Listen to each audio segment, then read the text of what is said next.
இன்றைக்கு நாம் பங்கு பெற போகிற கர்த்தருடைய பந்தி எல்லாவற்றிலேயும் ஆண்டவருடைய பிரசன்னம் நிறைத்து நடக்கும்படியாக ஆராதனையின் ஆரம்பத்திற்காக நம்ம ஜெபம் செய்வோம்.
Amen.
பக்கம் பழைய ஏற்பாட்டில் 1067. இஸ்ரவேல் வம்சத்தாரே, உங்களை குறித்து நான் புலம்பி சொல்லும் இந்த வசனத்தை கேளுங்கள். இஸ்ரவேல் எனும் கன்னிகை விழுந்தால் அவள் இனி ஒருபோதும் எழுந்திருக்க மாட்டாள். தன் தேசத்தில் விழுந்து கிடக்கிறாள், அவளை எடுப்பார் இல்லை. நகரத்திலிருந்து புறப்பட்ட 1000 பேரில் 100 பேரும் 100 பேரில் 10 பேரும் இஸ்ரவேல் வம்சத்தாருக்கு மீந்திருப்பார்கள் என்று கர்த்தராகிய தேவன் சொல்லுகிறார். கர்த்தர் இஸ்ரவேல் வம்சத்தாருக்கு சொல்லுகிறது என்னவென்றால், என்னை தேடுங்கள், அப்பொழுது பிழைப்பீர்கள். பெத்தேலை தேடாதேயுங்கள், கில்காலிலும் சேராதேயுங்கள், பெயர்செபாவுக்கும் போகாதேயுங்கள். ஏனென்றால் கில்கால் சிறையிருப்பாகவும் பெத்தேல் பாழான ஸ்தலமாகவும் போகும். கர்த்தரை தேடுங்கள், அப்பொழுது பிழைப்பீர்கள். இல்லாவிட்டால் பெத்தேலில் இருக்கிற ஒருவராலும் அவிக்கப்படாத அக்கினி யோசேப்பின் வீட்டில் பற்றி அதை பட்சிக்கும். நியாயத்தை கெட்டியாக மாற்றி நீதியை தரையிலே விழ பண்ணுகிறவர்களே, அவரை தேடுங்கள். அவர் அருமீனையும் மிருக சிரிஷத்தையும் உண்டாக்கினவர். அவர் மரண இருளை விடியல் காலமாக மாற்றி பகலை ராத்திரியாக அந்தகாரப்படுத்துகிறவர். அவர் சமுத்திரத்தின் தண்ணீர்களை வரவழைத்து அவைகளை பூமியின் விசாலத்தின் மேல் ஊற்றுகிறவர். கர்த்தர் என்பது அவருடைய நாமம். அரணான ஸ்தலத்தின் மேல் பாழ்கடிப்பு வரத்தக்கதாக அவர் கொள்ளை கொடுத்தவனை பலத்தவனுக்கு விரோதமாய் லகுவடைய பண்ணுகிறவர் என்பதே. வாசிக்க குறிக்கப்பட்ட வேத படம் வாசித்தாயிற்று. தேவனுக்கே மகிமை உண்டாவதாக. ஆமென்.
ஆராதனைக்கு நம்ம மக்கள் நல்ல நேரத்திலேயே என்ன கஷ்டம் கொடுக்கிறது யோசிச்சுட்டு இருந்தேன். அதுக்கு பிறகு ஒரு 5 நிமிஷத்துல வெயில் அடிச்சு தெரியுங்களா? அடுத்து ஒரு 5 நிமிஷம் 10 நிமிஷத்துக்கு அப்புறம் ஒரு நல்ல வெயில் அடிச்சது. இதுவரைக்கும் ஆண்டவர் மழை இல்லாதபடிக்கு காத்து வருகிறார். கர்த்தருக்கு நன்றி சொல்கிறோம். எல்லாம் உற்சாகமாக நம் ஆண்டவரை ஸ்தோத்திரிப்போம், ஆண்டவருடைய வார்த்தைகளை கேட்போம். தேவன் நமக்கு உதவி செய்வாராக. இத்தனை மாதங்கள் இந்த வருடத்தை ஆரம்பித்தோம். 11 மாதங்கள் தேவன் நம்மோடு கூட இருந்து நம்மை அற்புதமாய் அவர் தாங்கி ஏந்தி பலப்படுத்தி தப்பை வைத்து பாதுகாப்பு வந்திருக்கிறார். அதற்காக நாம் கர்த்தரை ஸ்தோத்திரிக்கிறோம். ஒரு புதிய மாதத்திற்குள்ளாக ஆண்டவர் நம்மை கொண்டு வந்திருக்கிறார். 1ஆம் தேதி காலையில பாத்தீங்கன்னா சர்ச்சில் நிக்கிறது கிடையாது, அவ்வளவு கூட்டம் நிரம்பி வருது. தெரியுமா உங்களுக்கு? எத்தனை பேர் வந்தீங்கன்னா அவங்களுக்கு தெரிஞ்சிருக்கும். சர்ச்சில் அவ்வளவு கூட்டம் 1ஆம் தேதி காலையில இதுவரைக்கும் இல்லாத அளவுக்கு பெரிய கூட்டம் சர்ச்சில் வந்துச்சு. வராதவங்க நிறைய பேர் மிஸ் பண்ணிட்டீங்க அந்த ஆசீர்வாதத்தை. கர்த்தருக்கு மகிமை உண்டாகட்டும். இனி வரக்கூடிய நாட்களிலே நம்ம ஆலயத்திற்கு எல்லா ஆராதனையிலையும் பங்கு பெறுவோம். ஆண்டவர் நம்மை ஆசீர்வதிப்பாராக. ஒவ்வொரு மாதமும் ஆண்டவர் ஒரு சில வாக்குத்தத்தங்களை நமக்கு கொடுத்து அதன்படியாக அவர் நம்மை நடத்தி வருகிறார். அதற்காக நாம் ஜெபிக்கிறோம், முயற்சி செய்கிறோம், அந்த ஆசீர்வாதத்தை பெற்றுக் கொள்கிறோம். கடந்த மாதத்தினுடைய வாக்குத்தத்த வசனம் சங்கீதம் 144:15. இந்த போன மாத வாக்குத்தத்தம் மாதம் தான் நம்ம கேரளத்திலிருந்து வந்த வாக்குத்தத்தம். கர்த்தரை தெய்வமாக கொண்டிருக்கிற ஜனம் பாக்கியம் உள்ளது. அல்லேலூயா. கர்த்தரை தெய்வமாக கொண்டிருக்கிற ஜனம் பாக்கியம் உள்ளது. பாக்கியம் உள்ளவர்களாக குணமா சொன்னீங்க. கர்த்தருக்கு மகிமை உண்டாகட்டும். அல்லேலூயா. நிறைய பேருக்கு சந்தேகமாக இருக்கு, எங்க பாக்கியம், யாருக்கு பாக்கியம் அப்படின்னு சொல்லிட்டு. பாக்கியம் என்றால் ஆண்டவரால் ஆசீர்வதிக்கப்பட்டவர்கள். ஆகிய கடந்த மாதம் முழுவதும் ரொம்ப அற்புதமாய் கர்த்தர் நம்ம நடத்தியிருக்கிறார். நம்ம அறிக்கை செய்யவில்லை என்றாலும் கூட அதுதான் உண்மை. அல்லேலூயா. கர்த்தருக்கு மகிமை உண்டாகட்டும். இந்த மாதத்திலே ஆண்டவர் நமக்கு கொடுக்கிற வாக்குத்தத்தத்தை நாம் வாசிக்க கேட்ட ரோமருக்கு எழுதின புத்தகம் 8ஆம் அதிகாரத்தினுடைய 32வது வசனம். தம்முடைய சொந்த குமாரன் என்று பாராமல் நம் எல்லாருக்காகவும் அவரை ஒப்பு கொடுத்தவர் அவரோடு கூட மற்ற எல்லாவற்றையும் நமக்கு அருளாதிருப்பது எப்படி? தம்முடைய சொந்த குமாரன் என்று பாராமல் நம் எல்லாருக்காகவும் இயேசு கிறிஸ்துவை ஒப்பு கொடுத்த பிதாவாகிய தெய்வம் அவரோடு கூட இயேசு கிறிஸ்துவோடு கூட மற்ற எல்லாவற்றையும் நமக்கு அருளாதிருப்பது எப்படி என்று சொல்லி நாம் வேதத்தில் வாசிக்கிறோம். இந்த வாக்குத்தத்தத்தை ஆண்டவர் இந்த மாதத்திலே, டிசம்பர் மாதத்திலே நமக்கு வாக்குத்தத்தமாக அவர் கொடுத்திருக்கின்றார். இந்த வசனம் என்ன சொல்கிறது? சொந்த குமாரனாகிய இயேசு கிறிஸ்துவையே கொடுத்துட்டாரு. இயேசு கிறிஸ்து யார்? இயேசு கிறிஸ்து யார் சொல்லுங்க பார்க்கலாம். லேசா சொல்லுங்களேன். இப்போ சார்லஸ் யாருன்னு கேட்டாக்கா ஒரு சிலர் அவரு ஒரு பாஸ்டர் அப்படின்னுவாங்க, ஒரு சிலர் அவர் வந்து அபியோட அப்பான்னுவாங்க, ஒரு சிலர் ஆசீர்வாதம் அவங்க பையன் அப்படின்னுவாங்க. அது மாதிரி ஏசாமியா தேவனுடைய குமாரன், அப்புறம் நம்முடைய ரட்சகர், அப்புறம் வேற என்ன யாருக்கு தெரியுங்களா? ஏதோ சர்ச்சில் கூப்பிடுறாங்க, பைபிள் படிக்க சொல்றாங்க, ஜெபம் சொல்றாங்க. அவர் யாருன்னா எங்களுக்கு என்ன அப்படின்றீங்களா? என்னமா மேசியா என்றால் ரட்சகர். சரிங்களா? ஓகே. சோ இப்படி இயேசு கிறிஸ்து யார் அப்படின்னாக்கா சொல்லவே தேவை. எல்லாமே அவர்தான். சமாதானமும் அவர்தான், சந்தோஷமும் அவர்தான், நிம்மதியும் அவர்தான், பாதுகாப்பும் அவர்தான். எல்லாமே இன்னைக்கு நம்ம என்னென்ன அனுபவித்துக் கொண்டிருக்கிறோமோ எல்லாமே அவர்தான். ஆசீர்வாதங்கள் அத்தனையுமே அவர்தான். அந்த தேவகுமாரனையே நமக்கு கொடுத்தவர். மற்ற சின்ன சின்ன காரியங்கள்லாம் நம்ம பெருசா நினைக்கிறது, ஆண்டோடைய பார்வையில் அதெல்லாம் ஒண்ணுமே கிடையாது. நம்ம பெருசா நினைச்சிட்டு இருக்கிற அந்த சின்ன சின்ன சுகபலன், அந்த சின்ன சின்ன கடன் பிரச்சனை, அந்த சின்ன சின்ன நிம்மதியற்ற சூழ்நிலை, இதையெல்லாம் அருளாதிருப்பது எப்படி என்று சொல்லி வேதவசனத்துல ஒரு கேள்வி நமக்கு எழுப்பப்படுகிறது. இந்த மாதத்துல நம்ம யோசித்து பார்க்க ஆண்டவர் நம்மை அழைக்கின்றார். என்னுடைய குமாரனையே உனக்காக நான் கொடுத்துட்டேன். தேவன் தம்முடைய குமாரனை விசுவாசிக்கிறவன் எவனோ அவன் ஒருத்தனும் கேட்டு போகாமல் நித்திய ஜீவனை அடைபடிக்க அவரை தந்தருளி எவ்வளவாய் உலகத்தில் அன்பு கூர்ந்தார். இப்ப நான் உங்களை நேசிக்கிறேன் அப்படின்னாக்கா நான் என்ன பண்ணுவேன்? ஏதாவது ஒரு தின்பண்டம் வாங்குறேன்னா அவங்களுக்கும் சேர்த்து வாங்குவேன். ஒண்ணு இல்ல, ஒரு மிக்சர் பாக்கெட் வாங்கிட்டு வரேன். நீங்க ஒரு 4 பேர் உட்கார்ந்து இருக்காங்க.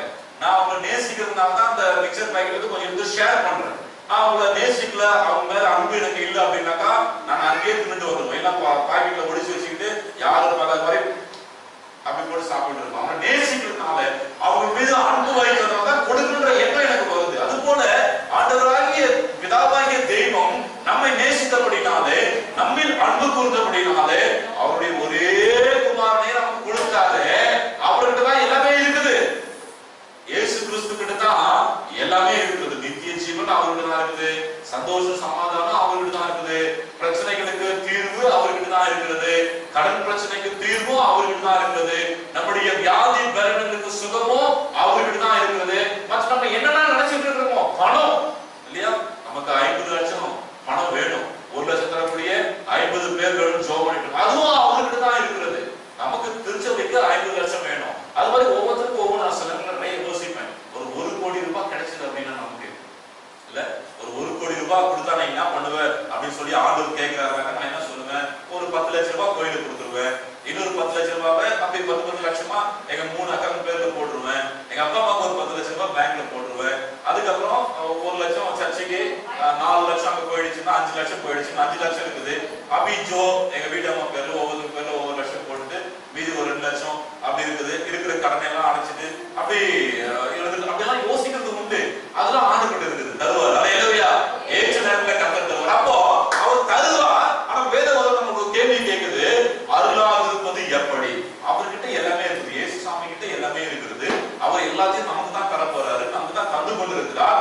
ஆனாலும் ஒரு கேள்வி நமக்கு முன்பதாக வைக்கப்படுகிறது, சொந்த குமாரனையே நமக்கு கொடுத்த பிதாவாகிய தேவன் அவரோடு கூட மற்ற எல்லாவற்றையும் நம்ம என்ன நினைச்சிட்டு இருக்கோமோ எல்லாவற்றையும் அருளாதிருப்பது எப்படி அப்படின்ற ஒரு கேள்வி வருகிற பொழுது நிச்சயமாய் கொடுப்பார் என்பதுதான் அதற்கு பதிலே தவிர வேற எந்த மாற்று கருத்தும் அதற்கு கிடையாது. ஆகையாலே அன்பான தேவனுடைய பிள்ளைகளே, ஆண்டவரோடு கூட மற்ற எல்லாவற்றையும் இன்றைக்கு அவர் நமக்கு தர போகிறார் என்றால் அது ரொம்ப பியூட்டிஃபுல்லான ஒரு காரியம். எப்படி பாத்தீங்கன்னா, ஏசாயா தீர்க்கதரிசன புத்தகத்தை நம்ம வாசிக்கும் பொழுது, ஏசாயா தீர்க்கதரிசன புத்தகத்துல ஒரு வசனம் அழகாக சொல்லப்படுகிறது. 65ஆம் அதிகாரத்தினுடைய 24வது வசனம் சொல்கிறது, I will answer them before they even call to me. அவர்கள் என்னை நோக்கி கூப்பிடுவதற்கு முன்பதாகவே நான் மறுஉத்தரவு கொடுப்பேன். While they are still talking about their needs, I will go ahead and answer their prayers. ரொம்ப அழகான ஒரு வசனம். அவங்க என்னை கூப்பிடுறதுக்கு முன்பதாகவே நான் பதில் கொடுப்பேன். அவங்க பேசிக்கிட்டு இருப்பாங்களாம். கிறிஸ்துமஸ் வருகிறது, டிசம்பர் மாதம் ஆரம்பிச்சிச்சு. டிசம்பர் மாதம் ஆரம்பிச்ச உடனே அந்த கிறிஸ்துமஸ் களை கட்ட ஆரம்பிச்சிடும். அவங்க ஒரு இனப்பொழியாத சந்தோஷம் நமக்கு வந்துடும். நம்முடைய தேவைகள் ஒரு புறம் இருந்தாலும் அந்த டிசம்பர் மாதம் வந்து ஒரு பெரிய சந்தோஷம். வீட்டுல ஸ்டார் கட்டணும், சீரியல் லைட் போடணும், அப்புறம் குடியில் அமைக்க வேண்டும், அப்படிலாம் பல சிந்தனைகள். பிள்ளைகளுக்கு ட்ரெஸ் எடுத்து கொடுக்க வேண்டும், அப்புறம் பலகாரம் செய்யணும், கேக் வாங்கணும், ஸ்வீட் வாங்கணும், பிரியாணி செய்யணும், இப்படி எல்லாம் ஒரு சிந்தனை நமக்குள்ளாக வந்துடும். அதை குறிச்சு நம்ம பேசிட்டு இருக்கோம் வீட்டுல. இல்ல எத்தனை பேர் பேசுறீங்கன்னு தெரியல, எங்க வீட்டுல நாங்க பேசிக்கிட்டு இருக்கிறோம். ஏன்னா டிசம்பர் மாதம் வந்துட்டாக்கா கண்டிப்பா எங்களுக்கு 20,000 ரூபாய் தனியா வேணும். அப்புறம் அதை வீட்டுல வச்சு பேசிட்டு இருக்கோம். அக்கா மார்களுக்கு சேரீ எடுத்து கொடுக்கணுமே, அப்புறம் அப்பா அம்மாவுக்கு ட்ரெஸ் எடுத்து கொடுக்கணும், என்ன பலகாரம் வாங்கிட்டு போறது, ஊருக்கு போகணுமே, அப்படிலாம் சில விஷயங்கள் அப்படியே உட்காந்து வீட்டுல பேச ஆரம்பிச்சுட்டு இருப்போம். இப்படி பேசிக் கொண்டிருக்கிற பொழுதே ஆண்டவர் கேட்கிறார். அல்லேலூயா. அப்போ நம்ம ஜெபம் பண்றதுக்கு முன்னாடியே நமக்கு என்ன தேவை என்று நம்முடைய ஜெபத்திற்கு பதில் கொடுக்கிற தேவன் நாம் நம்முடைய தேவைகளை குறித்து பேசிக் கொண்டிருக்கிற பொழுது அதை கவனிக்கிறார் என்றால் எப்படியா நமக்கு தராம இருப்பாரு? அல்லேலூயா. எப்படி நமக்கு தராம இருப்பாரு? நிச்சயமாய் தருவார். ஆனால் ஒரு சின்ன நிபந்தனை இல்லையா? ஒரு சின்ன நிபந்தனை என்ன அப்படின்னாக்கா, எப்பொழுது கொடுப்பார்? அதுதான் விஷயம். எப்பொழுது கொடுப்பார்? எல்லாவற்றையும் அருளாதிருப்பது எப்படி அப்படின்ற ஒரு கேள்வி வருகிற பொழுது கண்டிப்பா கொடுப்பார். எப்படி கொடுக்காம இருப்பாரு? போய் சொன்ன அங்கவை பேர் ராகவி சொல்ல, உங்க அப்பா நீ கேட்கிற பொருளை வாங்கி கொடுக்காம இருப்பாரா? ஒரு அந்த நேரத்துல அவர்கிட்ட பணம் இல்ல, வாங்கி கொடுக்க முடியலனாலும் கண்டிப்பா வாங்கி கொடுப்பாரு. ஆனா வாங்கி கொடுக்காம இருக்க மாட்டாரு. இப்ப தீபாவளி முடிஞ்சது, அவ போட்டு வந்த ட்ரெஸ் 1200 ரூபாய், சும்மா செமையா இருந்த ட்ரெஸ். அவங்க அப்பாவுக்கு கஷ்டம் தான். அவங்க அப்பா விழுந்து அடிபட்டு தான் இருந்தாரு, வேலைக்கு போக முடியல. ஆனாலும் வாங்கி கொடுத்துட்டாரு. ஏன்னா மகள் மீது வைத்திருக்கிற அன்பு, அவர் மீது வைத்திருக்கிற பாசம். அப்போ உலக பெற்றோர்களே அப்படி இருக்கிற பொழுது தேவனாகிய பிதாவானவர் அவருடைய சொந்த குமார் நமக்கு கொடுத்து அதோடு கூட இந்த டிசம்பர் மாதத்துக்கான தேவையை சந்திக்காம விட்டுருவாரா? நிச்சயமாய் செய்வார். எப்பொழுது செய்வார் என்றதுதான் கேள்விக்குறி. எப்பொழுது செய்வார் அப்படின்றத குறித்து மாத்திரம் நிச்சயமா கொடுப்பாரு. ஆனா எப்ப கொடுப்பாரு அப்படின்னு பார்க்கிற பொழுதுதான் ஆண்டவரை தேடுகிற பொழுது கொடுக்கிறார், நாடுகிற பொழுது கொடுக்கிறார், ஓடுகிற பொழுது கொடுக்கிறார். அல்லேலூயா. ஆண்டவரை தேடுகிற பொழுது நமக்கு கொடுக்கிறார். நாம் வாசிக்கிறோம் மத்தேயு 6ஆம் அதிகாரம் 33வது வசனம், முதலாவது தேவனுடைய ராஜ்யத்தையும் அவருடைய நீதியையும் தேடுங்கள், அப்பொழுது இவைகளெல்லாம் உங்களுக்கு கூட கொடுக்கப்படும். அல்லேலூயா. எவைகளெல்லாம் கூட கொடுக்கப்படும்? எவைகளெல்லாம் கூட கொடுக்கப்படும்? சொல்லுங்க பார்க்கலாம். நான் இப்ப 1 கோடி ரூபாய் வேணும் அப்படின்னு ஆசைப்படுறேன். அந்த ஆசை ஆண்டவருடைய பார்வையில நியாயம்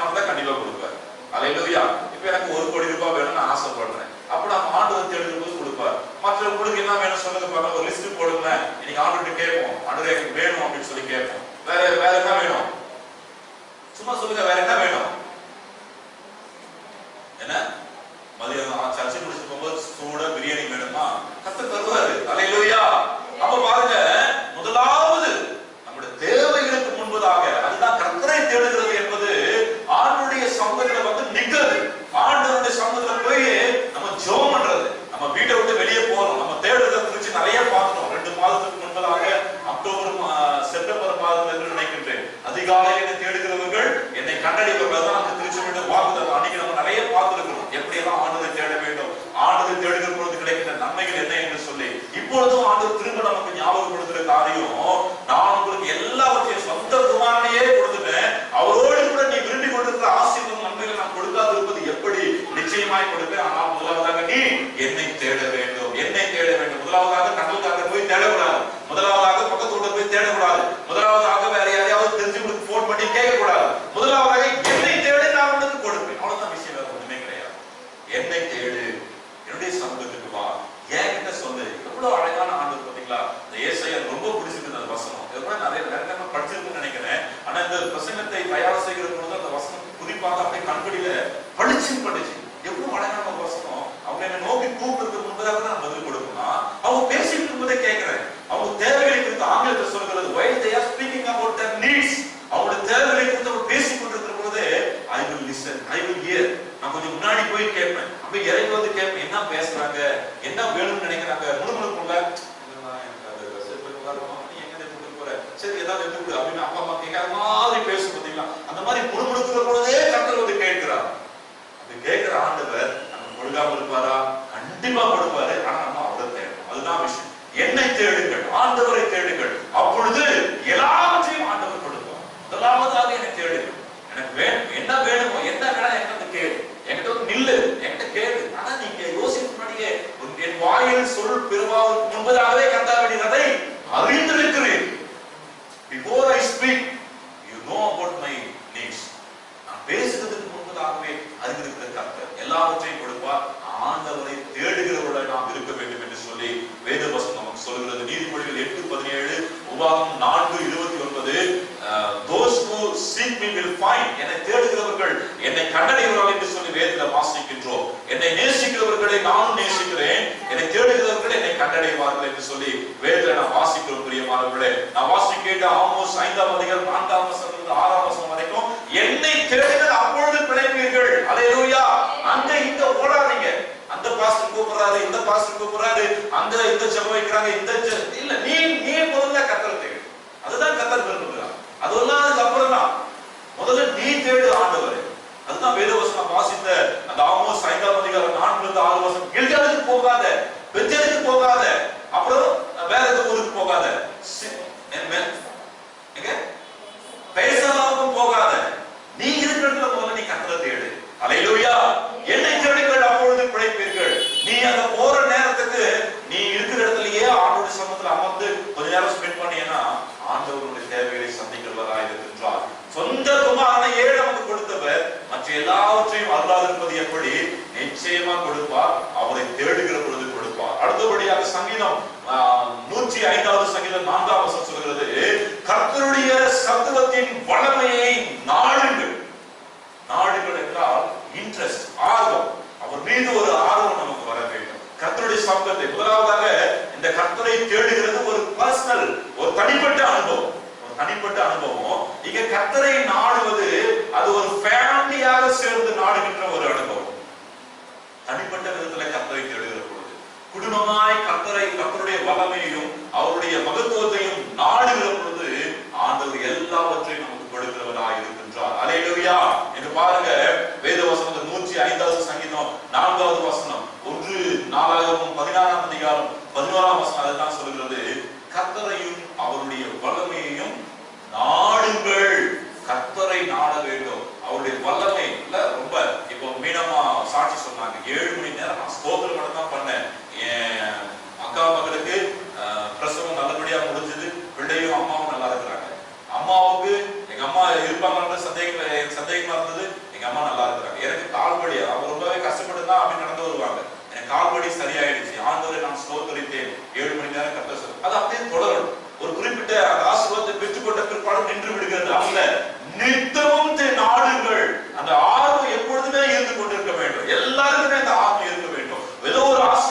இன்னைக்கு நம்ம ஜனம் இருக்கிற ஒரு பெரிய ஒரு மிஸ்டேக், ஒரு பெரிய தவறு, அது ஒரு பெரிய அஜாக்கிரதை என்னவென்றால், ஒரு ஆசீர்வாதம் வேடுகின்ற பொழுது தேடுகின்ற அந்த ஆர்வம், நாடுகிற அந்த ஆர்வம், அது கிடைக்கிறதுக்கு பிற்பாக அதோடு கூட நின்று விடுகிறது. அதனாலதான் ஒரு ஆசீர்வாதம், எனக்கு ஒரு 1 லட்சம் ரூபாய் கணக்கு சுவாமி, எப்படியாவது இந்த கடத்தை அடைக்கணும்ப்பா, எனக்கு உதவி செய்யுங்க. யாரும் உதவி செய்ய மாட்டாங்க. நமக்கு இருக்கிற பணத்தை வைத்துதான், நம்ம சம்பாதித்ததை வைத்துதான் கர்த்தர் ஆசீர்வதித்து அந்த கடன்களை அடைக்க உதவி செய்வார். அப்போ ஆண்டவர்கிட்ட அந்த கடன் அடைகிற வரைக்கும் அவருடைய வஸ்திரத்தின் ஓரத்தை பிடிச்சுக்கிட்டு அப்படியே நிக்கிறோம். நீர் என்னை ஆசீர்வதித்தால் ஒழிய நான் உண்மை போக விடு என்று சொல்லி யாக்கோபு அந்த ஆத்துக்கரையில் இருந்து ஆண்டவருடைய வஸ்திரத்தை காலை பிடிச்சிட்டு கெஞ்சினார். ஆண்டவர் என்னடா இவன் விட மாட்டான், போக அவன் ஆசீர்வதி இல்ல, நீங்க முதல்ல ஆசீர்வதி, அதுக்கப்புறம் தான் விடுவேன் அப்படி இருக்கின்றதான அந்த ஆர்வம், அந்த நாடுகள் நம்ம ஆண்டுடைய சமூகத்தில் எப்பொழுதும் இருக்க வேண்டும். அது அந்த ஆசீர்வாதத்தை பெற்றுக் கொண்டதுக்கு பிற்பாடு அவருடைய வாழ்க்கை பெரிய அளவுல மாறுகிறது. தொடர்ந்து அவர் கர்த்தருக்கு வழிகளை சேர்த்து கொண்டு வருகிறார். இன்னைக்கு நம்ம நிறைய நேரத்துல அந்த ஆசீர்வாதம் கிடைச்ச பிற்பாடு அதோட ஆண்டரை விட்டுறோம். நீங்க கொஞ்சம் ஓரமா உட்காருங்க, அதுக்கப்புறம் நான் இதெல்லாம் முடிச்சு தேவைப்படும்போது வரேன், அப்படி கிடையாது. நித்தமும் கர்த்தருடைய சமூகத்தை நாடுகிறவர்களா இருக்கிற பொழுது கர்த்தர் எல்லாவற்றையும் கொடுக்கிறார். தேவனாகிய கர்த்தர் தம்முடைய நாமம் விளங்கும்படி தெரிந்து கொண்ட வாசஸ்தலத்தை நாடி போங்கள் என்று சொல்லி வேதவசனம் சொல்லுகிறது. 1 தீமோத்தேயு 6ஆம் அதிகாரம் 11ஆம் வசனம் நமக்கு சொல்கிறது, நீதியை நாடுங்கள், தேவ பக்தியையும் நாடுங்கள், விசுவாசத்தையும் நாடுங்கள், அன்பையும் நாடுங்கள், பொறுமையையும் நாடுங்கள், சாந்த குணத்தை அடையும்படி நாடு. இதெல்லாம் இவை எல்லாவற்றும் மீது நம்முடைய ஆர்வம் இருக்கின்ற பொழுது ஆண்டவர் அவருடைய சொந்த குமாரனையே கொடுத்தவர். அவரோடு கூட மற்ற எல்லாவற்றையும் நிச்சயமாய் அவர் தருகிறவராக இருக்கின்றார். ஆகையினாலே நாம் கர்த்தரை தேடுகிற பொழுது அவர் நமக்கு எல்லாவற்றையும் கொடுக்கின்றார். அது ஒரு தனிப்பட்ட அனுபவம், தனிப்பட்ட பர்சனல் எக்ஸ்பீரியன்ஸ். ஆண்டவரை நாடுகிற பொழுது, ஒரு குடும்பமாய் சேர்ந்து கர்த்தரை நாடுகிற பொழுது அவர் நமக்கு எல்லாவற்றையும் கொடுக்கின்றார். அது ஃபேமிலி எக்ஸ்பீரியன்ஸ். அடுத்தபடியாக நாம் பார்க்கின்ற பொழுது ஓட வேண்டும். எடுத்து ஓடாதீங்க, ஓட வேண்டும். எதற்கு ஓட வேண்டும்? ரேஷன் கடையில அம்மா இதுல திட்டத்துல 1000 ரூபாய் தராங்க அப்படின்னாக்கா ஓடுறதுக்கு, அந்த ஓடுதல் கிடையாது. நிவாரணம் கொடுக்குறாங்க அப்படின்னு ஓடுற அந்த ஓடுதலை காட்டிலும், அல்லது ஏதோ ஒன்று நமக்கு கிடைக்கிறது, ஒரு பெரிய ஆபத்து வந்துச்சு அந்த நேரத்தில் ஓடுற பாருங்க, அந்த அதெல்லாம் கிடையாது. ஓடுதல் என்றால் வேதத்தின் அடிப்படையில விலகி போ, அதற்கு விலகி போ என்று சொல்லிதான் அர்த்தம். நீங்க என்ன சொல்றாங்க?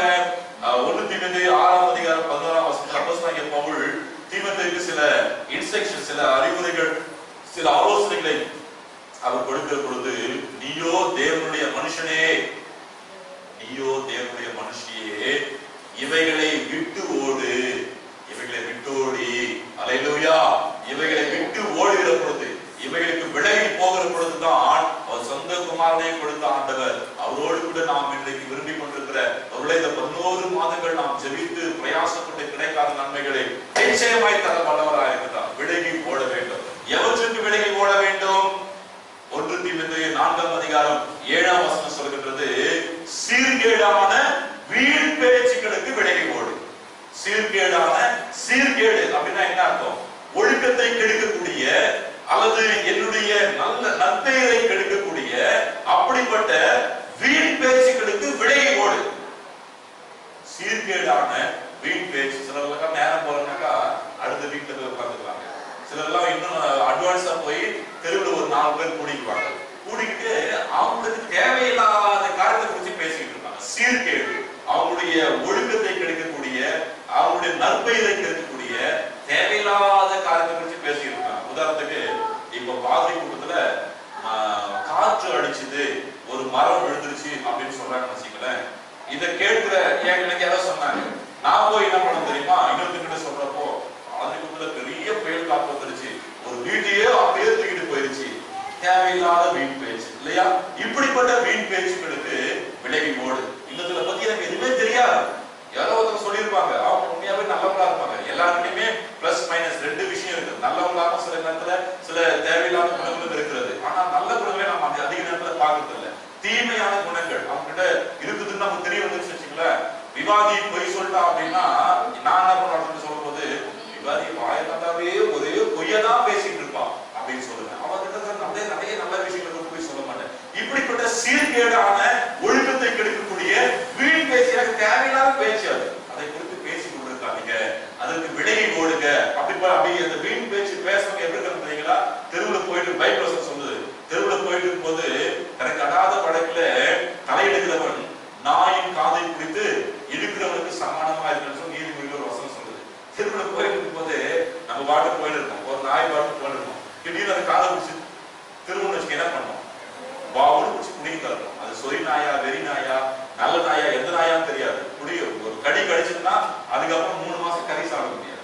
அதுக்கப்புறம் படுற அவஸ்தைகள் நிறைய, கறி சாப்பிட முடியாது, அதை விட்டு சும்மா அதுக்கப்புறம் நிறைய அவஸ்தைகள் படணும். வெறி நாய் சொறி நாய் கடிச்சதுன்னா கடைசியில நிறைய பேர் அதெல்லாம் மறித்தே போயிருக்கிறார்கள். அந்த மாதிரி தான் சீர்கேடான பேச்சுகளுக்கு இருக்கு. அந்த வீணான பேச்சுகளை பேசிக் கொண்டிருக்கிறார்கள், அப்படிப்பட்டவர்கள் தான் இருக்கிறார்கள். அந்த சீர்கேடான பேச்சுகளுக்கு விலகி ஓடு, அப்பொழுது ஆண்டவர் எல்லாவற்றையும் உனக்கு கொடுப்பார் என்று வேதம் சொல்கிறது.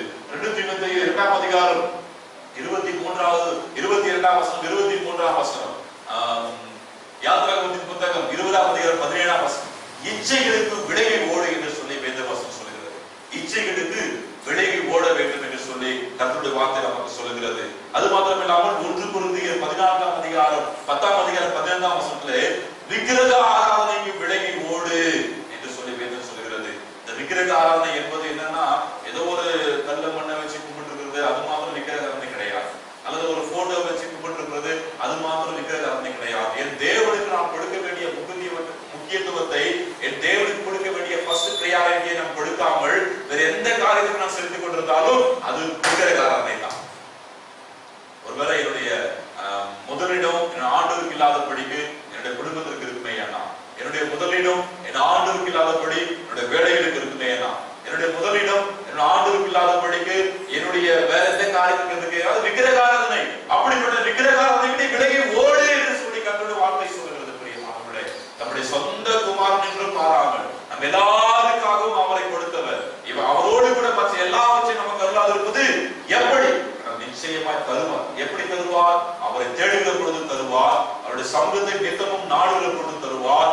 அவருடைய சில இப்படிப்பட்ட வீணான காரியங்களுக்கு விலகி ஓடுகிற பொழுது அவர் நமக்கு கொடுப்பார். கர்த்தருடைய கருத்துல நம்ம அர்ப்பணிப்போம். ஆண்டவரே, இந்த மாதத்துல முழு மனதோடு கூட முதலாவது நாம் உம்மை தேடுகிறவனாக, ஆண்டவரே இப்படிப்பட்ட ஆண்டவரே உங்களுக்கு சமூகத்தை நித்தமும் நாடுகிறவர்களாக, சீர்கேடான காரியங்களுக்கு அவற்றை விட்டு ஓடுகிறவர்களாக எங்களை அர்ப்பணிக்கிறோம். எங்களுக்கு தரக்கூடிய நன்மைகளுக்காக நாங்கள் காத்திருக்கிறோம் என்று சொல்லி கர்த்தருடைய சமூகத்தில் அர்ப்பணிப்போம். தேவன் நமக்கு இந்த வார்த்தைகளை ஆசீர்வதித்து கொடுப்பாராக. ஆமென்.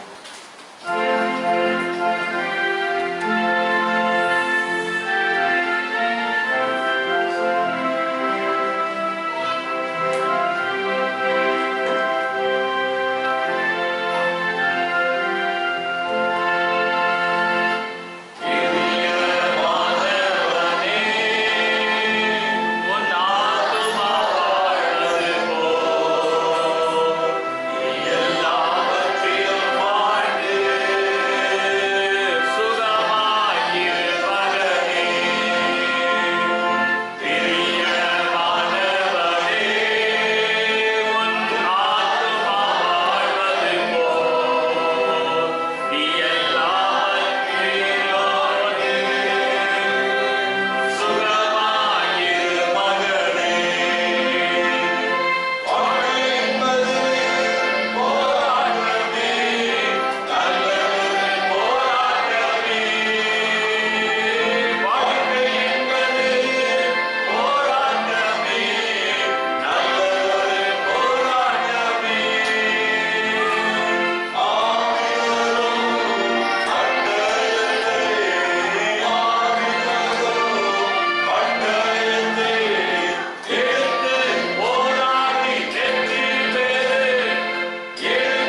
அதிகமாக நேசிக்கிற அன்புள்ள நல்ல இயேசு சாமி, எங்கள் பிதாவாகிய தெய்வமே, நாங்கள் உம்மை துதிக்கிறோம்.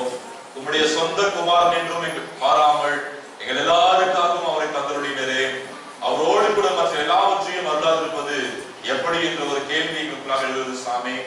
எல்லாவற்றையும் எங்களுக்கு தருகிற தெய்வம், உம்மை நாங்கள் தேடுகிற பொழுது, உம்மை நாங்கள் நாடுகிற பொழுது, எங்களை நெருங்கி இருக்கிற பாவங்களை விட்டு நாங்கள் விலகி ஓடுகிற பொழுது எங்களுக்கு வேண்டிய எல்லா ஆசீர்வாதங்களையும் தருகிறேன். வார்த்தைகளுக்காக நன்றி சொல்கிறோம். வார்த்தையை கேட்டிருக்கிற நாங்கள் ஆண்டவரே உம்மை முதலாவது தேடுகிற பிள்ளைகளாக, தகப்பனே சமூகத்தை நித்தமும் நாடுகிறவர்களாக, எங்களை நெருங்கின்ற பாவங்களை விட்டு விலகி ஓடுகிறவர்களாக எங்களை மாற்றும்படிக்கு அர்ப்பணிக்கிறோம் ஐயா. தாழ்த்துகிறோம் ஆண்டவரே, நீர் எங்களோடு கூட வந்து குடும்பமாக, தனிப்பட்ட விதமாக, சமுதாயமாக கொடுக்கிற ஆசீர்வாதங்களை தருகிறதற்காக நன்றி சொல்கிறோம். அதற்கு சிறு பிள்ளைகள், வாலிப பிள்ளைகள், பெரியவர்கள் ஒவ்வொருவருக்காக ஸ்தோத்திரம். எல்லாரையும் கர்த்தர் இந்த நாளுக்குரிய, இந்த மாதத்திற்குரிய உங்களுடைய வாக்குத்தத்த ஆசீர்வாதத்தினாலே நிறைந்து அனுப்பும்படியாய் சொல்லிக்கிறோம்.